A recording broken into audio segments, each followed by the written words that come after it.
வீட்டில் இருக்கிற துன்பங்கள், கஷ்டங்கள், கண் திருஷ்டிகள், மன கஷ்டங்கள் அனைத்தையும் தீர்த்து வளமான வாழ்க்கையை அந்த ஹோமங்களின் மூலமாக நாம் பெறலாம். ஹோமம் என்று சொன்னாலே அதிகமானவர்களுடைய வீடுகளிலே செய்வது கணபதி ஹோமம் மட்டும்தான். மற்ற ஹோமங்கள் பொதுவாக ஆலயங்களிலே மட்டுமே நடத்தப்படுவது வழக்கம். இந்த மாதிரி ஹோமங்களிலே மிக முக்கியமானதும் அதிக சக்தி வாய்ந்ததுமாகவும் சொல்லப்படுகிறது மூன்று வகையான ஹோமங்கள்: கணபதி ஹோமம்,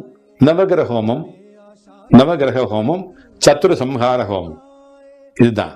ஆனால் வீட்டிலே ஹோமம் செய்வதற்கு இணையான பலன்களை கொடுக்கக்கூடியது இந்த பஞ்சகவ்ய சாம்பிராணி மற்றும் திரி மற்றும் விளக்கு.